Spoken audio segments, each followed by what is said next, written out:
नमस्कार, मैं धर्मेंद्र कुमार प्रगति क्लासेस के YouTube चैनल में सभी का बहुत बहुत स्वागत। बात करेंगे प्रगति परीक्षा वर्दी वाला टेस्ट सीरीज क्रमांक 10। तो इससे पहले 9 टेस्ट सीरीज हो चुकी हैं और ये 10वीं टेस्ट सीरीज है। देख लेते हैं, इसमें भी काफ़ी महत्वपूर्ण प्रश्न लिए गए हैं।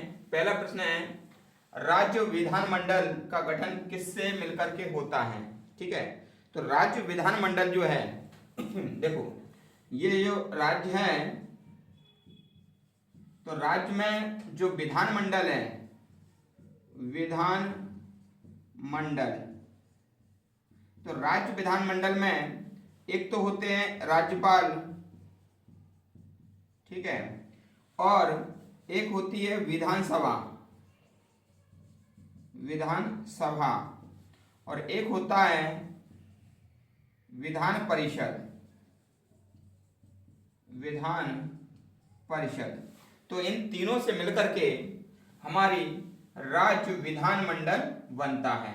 ठीक है, और राज्य के कानून बनाए जाते हैं। लेकिन ऐसे सिर्फ 6 राज्य हैं जिनमें विधान परिषद है, बाकी राज्यों में सिर्फ विधानसभा है और विधान परिषद नहीं है। ठीक है, आगे हम पढ़ेंगे। ठीक है, तो जिस राज्य में राज्यपाल और विधान सभा और विधान परिषद होती है, तो ऐसी विधानमंडल को हम कहते हैं द्विसदनीय।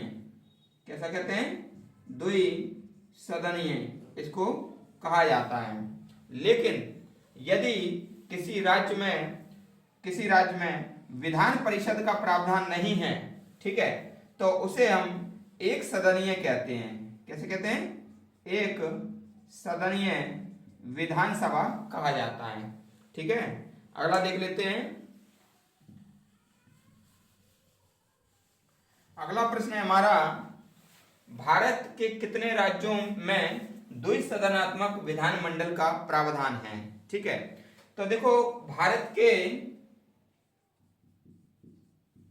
6 ऐसे राज्य हैं, 6 राज्यों में द्विसदनीय विधानसभा है। अब ऐसे राज्य कौन कौन से हैं मैं आपको बता दूं। एक ट्रिक आप याद रख लेना, उच्चतर माध्यमिक विद्यालय जाके आते हैं, ठीक है ना। तो उसे हो जाएगा उत्तर प्रदेश, ठीक है, मां से हो जाएगा महाराष्ट्र, और बी से हो जाएगा बिहार, और जा यानी कि जम्मू इससे तो हट गया, के से हो जाएगा कर्नाटक, और आ से हो जाएगा आंध्र प्रदेश, और ते से हो जाएगा तेलंगाना। ठीक है ना, और इसमें है का कोई मतलब नहीं है। तो ये हमारे जो 6 हैं, 1 2 3 4 5 और ये 6 राज्यों में विधान परिषद है। ट्रिक आप याद रख लेना, उच्चतर माध्यमिक विद्यालय जाके आते हैं। ठीक है, अगला प्रश्न देख लेते हैं। अगला प्रश्न है, राज्य विधान परिषद का सृजन संसद कब करती है। देखो, राज्य विधान परिषद का सृजन संसद जब करेगी जब राज्य विधानसभा है ना ऐसा प्रस्ताव पारित कर दे कि इस राज्य में विधान परिषद का गठन किया जाए, तब संसद उस राज्य में विधान परिषद बनाएगी। ठीक है, किसी राज्य में विधान परिषद की अधिकतम व न्यूनतम संख्या कितनी होती है। देखो, ये जो अनुच्छेद 170, ठीक है, अनुच्छेद 170 ये कहता है कि अधिकतम 500 विधानसभा सीटें और न्यूनतम 60 विधानसभा सीटें। ठीक है ना, विधानसभा सीटें होना चाहिए किसी राज्य में। ठीक है, 60 विधानसभा सीटें। ठीक है, अब क्या है, कुछ ऐसे राज्य भी हैं जिनमें 60 से कम विधानसभा सीटें हैं। तो वो कौन से राज्य हैं, ठीक है ना। देखो गोवा, गोवा में 40 विधानसभा सीटें हैं, विधानसभा सीटें हैं। मिजोरम, मिजोरम में भी 40 विधानसभा सीटें हैं, ठीक है। और सिक्किम, सिक्किम में 32 विधानसभा सीटें हैं, है ना। और एक और है गोवा, मिजोरम, सिक्किम, ठीक है। एक है पुदुचेरी, पुदुचेरी, तो पुदुचेरी में 30 विधानसभा सीटें हैं, ठीक है। तो हमेशा ध्यान रखना ये जो 4 राज्य हैं, 4 राज्य मतलब 3 राज्य हैं और एक केंद्र शासित प्रदेश, तो उनमें 60 से कम विधानसभा सीटें हैं। याद रख लेना गो मी सी, गो मी सी, गो मी और सी। गोवा 40, मिजोरम 40, सिक्किम 32 और पुदुचेरी 30। अगर कभी क्वेश्चन आ जाए, अगर कभी क्वेश्चन आ जाए कि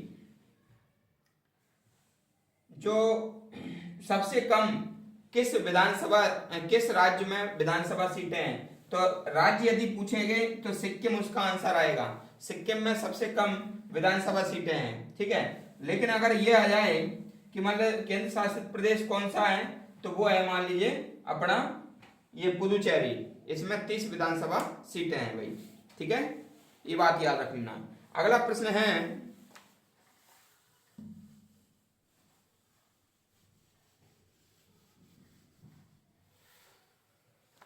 अगला है क्वेश्चन, किस राज्य में सर्वाधिक विधानसभा सीटें हैं। देखो उत्तर प्रदेश,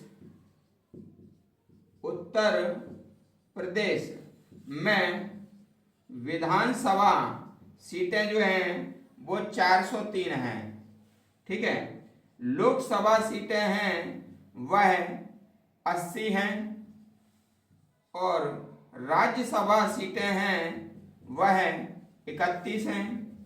विधान परिषद, विधान परिषद सीटें हैं वो 100 हैं। यानी कि हर एक चीज में सर्वाधिक हैं, सर्वाधिक, ठीक है। सबसे बड़ा राज्य है तो सबसे ज्यादा विधानसभा सीटें हैं, सबसे ज्यादा लोकसभा सीटें हैं, सबसे ज्यादा राज्यसभा सीटें हैं और सबसे ज्यादा विधान परिषद वाली सीटें हैं। इसी के विपरीत यदि मध्य प्रदेश की बात करें तो मध्य प्रदेश, मध्य प्रदेश, तो मध्य प्रदेश की यदि बात करेंगे तो फिर विधानसभा सीटें मध्य प्रदेश में 230 हैं, लोकसभा सीटें 29 हैं और राज्यसभा सीटें 11 हैं और विधान परिषद मध्य प्रदेश में है नहीं, क्योंकि मध्य प्रदेश एक सदनीय विधानमंडल रखता है, ठीक है। ये बात ध्यान रख लेना। तो एक चीज और इसमें याद रख लेना, मैं वो चीज आपको बता देता हूं ट्रिक के द्वारा। देखो क्या होता है, जिस प्रकार से केंद्र में और राज्य में, ठीक है ना, तो केंद्र में जो संसद है, केंद्र में जो संसद है वो है आपका 79 में, कितने में, 79 में, ठीक है ना। और राज्यसभा है, राज्य सभा वो है आपका 80 में और लोकसभा है, लोकसभा है वह है 81 में। तो हमेशा ध्यान रखना जिस प्रकार से केंद्र में संसद होता है उसी प्रकार से राज्य में विधानमंडल होता है, विधानमंडल होता है। और जिस प्रकार से यहाँ पर राज्यसभा होगा तो यहाँ पर विधान परिषद होगा और यहाँ पर लोकसभा है तो यहाँ पर विधानसभा होगा, विधानसभा होगा। अगर आपको ये सरल ट्रिक याद है, सरल, सा रा और ला, सा से संसद, रा से राज्यसभा और ला से लोकसभा, यदि आपको ये अच्छी तरह पता है सरल, ठीक है, तो आप इसमें 89 जोड़ दें, है ना, इसमें भी 89 जोड़ दें और इसमें भी 89 जोड़ दें, तो आपका ये हो जाएगा विधानमंडल 168 में आ जाएगा, ये 169 में आ जाएगा और ये 170 में आ जाएगा। यानी कि जो सरल ट्रिक है, सरल ट्रिक है उसके माध्यम से हम केंद्र के जो संसद का प्रावधान कितने में 79 में, ये तो याद हो जाएगा। राज्यसभा का 80 में और लोकसभा का 81 में। तो ये सरल याद रख लेना, सरल, ठीक है ना। तो इस सरल ट्रिक के माध्यम से हम केंद्र में संसद, राज्यसभा और लोकसभा के अनुच्छेद हमको याद हो जाएंगे 79, 80, 81। और साथ ही जो राज्य में विधानमंडल, विधान परिषद और विधानसभा का भी हमको अनुच्छेद याद हो जाएगा। सिर्फ 89 प्लस करना है, इसमें कितना प्लस करना है 89। ये 89 का फॉर्मूला है। अभी तक पूरे यूट्यूब पर किसी भी शिक्षक ने इस फॉर्मूला को नहीं दिया है, आप सर्च कर लेना, मैं आपको दे रहा हूं। तो 89 का फॉर्मूला होता है ना। तो 89 के माध्यम से केंद्र के जो कुछ अनुच्छेद हैं उसमें 89 जोड़ करके राज्य के अनुच्छेद बनाए जाते हैं, ठीक है। तो ये यूनिक ट्रिक आपको कैसी लगी आप कमेंट्स करके बताना। और एक प्रश्न का आप आंसर देना, यदि आर्टिकल 76 में महान्यायवादी है यानी कि एजी, तो फिर राज्य में महाधिवक्ता किस अनुच्छेद में है, ठीक है। महाधिवक्ता का प्रावधान किस अनुच्छेद में है, ठीक है। और ये हम कैसे बनाएंगे इसको भी आप बताना, क्योंकि फॉर्मूला मैंने आपको बता दिया है, ठीक है। तो वीडियो आपको कैसा लगा कमेंट करके बताना, और जो वीडियो को अधिक से अधिक शेयर करना, जो व्यक्ति नए हैं वो चैनल को सब्सक्राइब करना। और हाँ, आप लोग कमेंट बॉक्स में कमेंट नहीं कर रहे हैं और जो वीडियो को शेयर भी नहीं कर रहे हैं, तो यदि मुझे ऐसा लग रहा है कि मैं तो आपके लिए काम कर रहा हूँ लेकिन आप मेरे लिए काम नहीं कर रहे हैं, ठीक है। तो ये गलत बात है। एक व्यक्ति अगर प्रयास करेगा और दूसरा व्यक्ति उसका रिस्पॉन्स नहीं देगा तो जायज़ है कि इतना उत्साह से वीडियो नहीं बनाएंगे, ठीक है। तो आपके लिए वीडियो बन रही है, तो आपका ये कर्तव्य है कि वीडियो को शेयर करें, वीडियो को लाइक करें, और जो व्यक्ति नए हैं वो चैनल को सब्सक्राइब करें, ठीक है। सभी का बहुत बहुत धन्यवाद।